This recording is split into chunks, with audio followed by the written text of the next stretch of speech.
demo scene. And here's a quick sample to let you know how it works. As you can see, it does a pretty good job.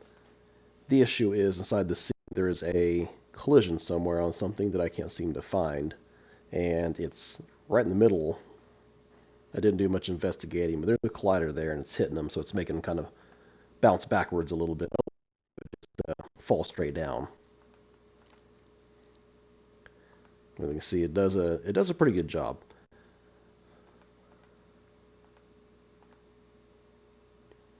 It spazzes out every once in a while just because that collider's there and I can't seem to find it.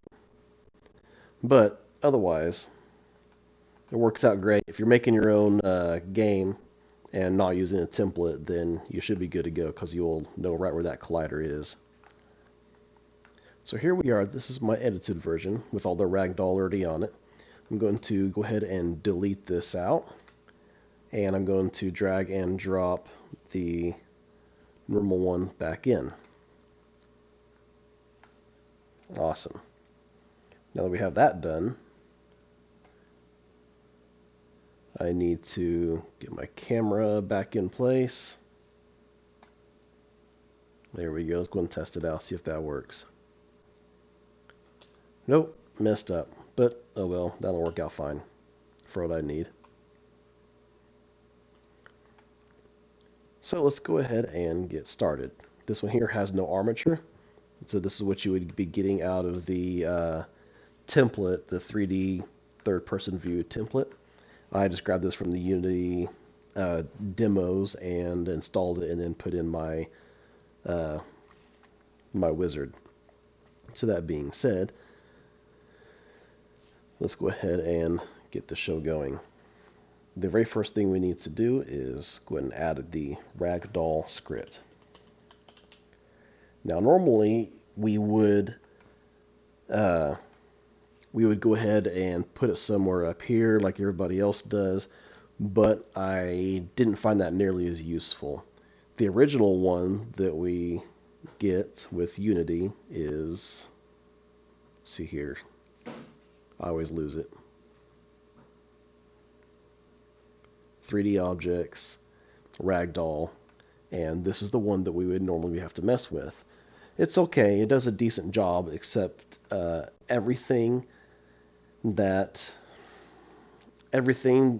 has to have a character joint on it. And that's horrible for the knees, the feet, the elbows. A lot of these things are going to be needing a hinge joint instead of a character joint, because for example, knee and elbow, they do not move side to side. They only move front and then to straight. They don't do anything else.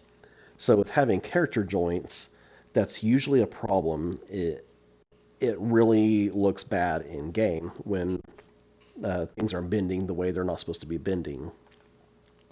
So after you have your Ragdoll script on your actor, you can just open up the Ragdoll wizard. Now this one's mine. If you have a DAZ actor, you can just grab the skeleton game object, drop it into here, and then click this button, and it'll grab all of these for you, including all of the hand joints, which saves you a ton of time. If you are not using a DAZ skeleton, then you will need to do it this long and harder way. So I'm going to go through that real fast.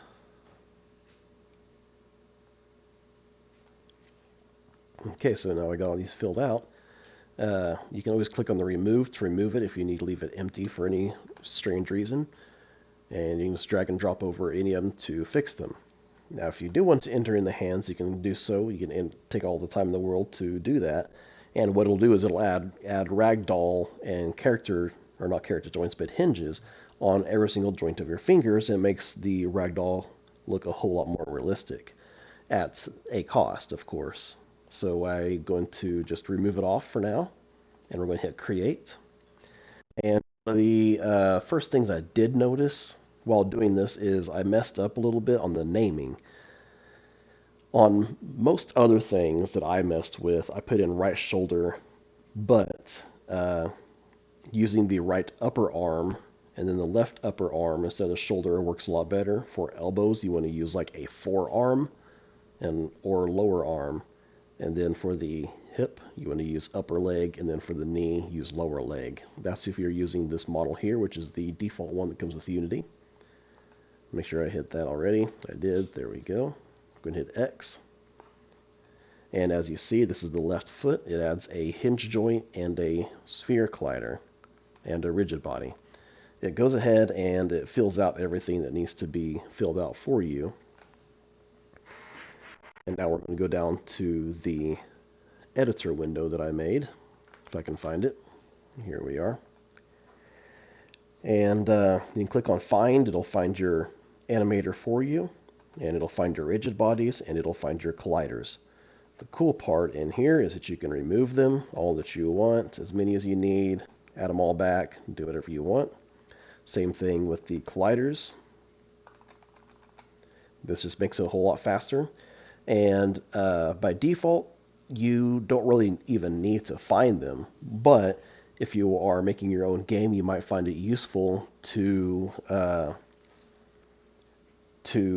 be able to find these a lot easier. You can always just reference a script, and all the references are going to be in there. If you need to see what those references are by any chance, you can go to Debug, and you will see all the names that are here. You can just hover over it and it'll tell you the exact spelling of the reference. Also, this will be open source. Well, I'll be given the source with it, I should say. So that way, at any time, you can make edits to make this work for your game a lot better. Now let's get into the wizard. I noticed that on this particular model, I don't know why it's this bad and horrible, but it is. The skeleton's pretty messed up. I took it inside of Blender and realized that it is just messed up. It's not what you would expect on a normal skeleton. So we're going to go to Advanced, and we're going to go through here and fix and edit everything. You'll notice there is almost no radius to it. You got to kind of go through and fix everything on this particular model. I've tested this mostly on DAZ skeletons, and everything worked out just fine. So I'm not real sure about using the Unity model. So you can see it's even on 2 different axes, which is just crazy. But it allows me some time to show off some of the cool features that the wizard comes with. You can edit both sides at the exact same time. Makes things a lot easier to do, and it saves all these settings in here so you can go back and edit them at any given time.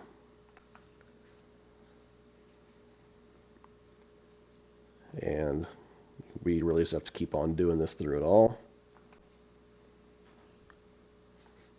And to give a little bit of context on this, I thought I'd go and talk about why that these are so messed up.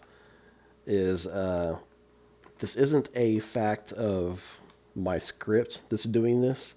Literally, these bones from the default Unity actor that is here, they're turned this way. Most everything on that'd be the right side. Yeah, most everything on the actor's right side is the bones facing the wrong direction. So I don't even know how this skeleton actually works, but that's their thing.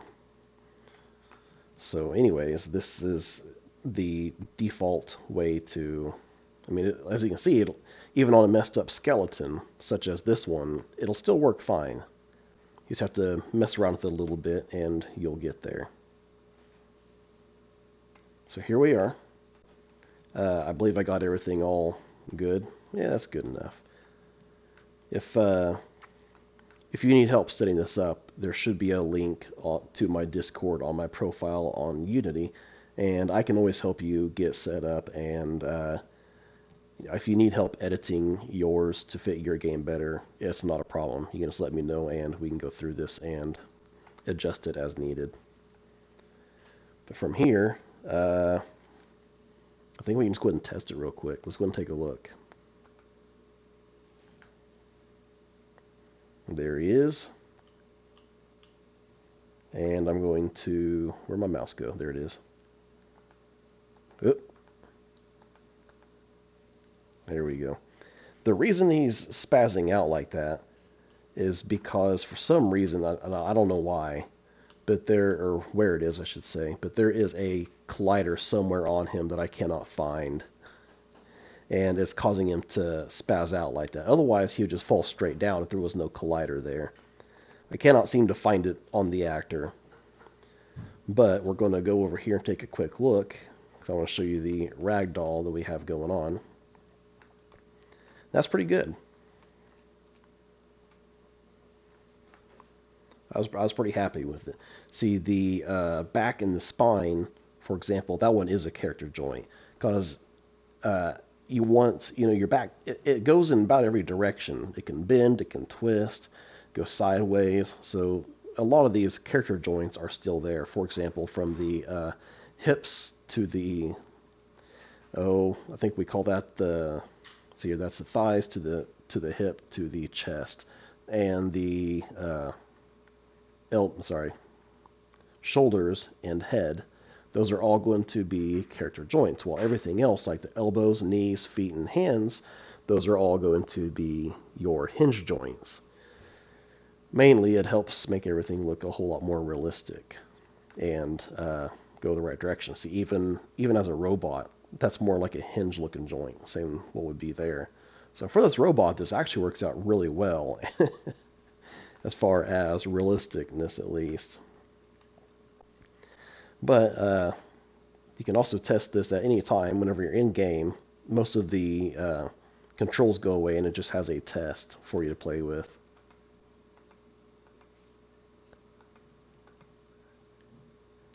Like I said, it's blowing up because there's a collider somewhere in here. I don't know where it's at or what's going on, but it's hitting it. And that's exactly what it does when it hits it. So if you're making your own game, which I do recommend, you should probably never really use this template. But if you are doing so, you will need to find that collider and disable it. See, it's just hitting it. He's flying back every time because of it. But it's pretty cool because it works out really nice. And the editor that I made for it, you can adjust things on the fly as needed.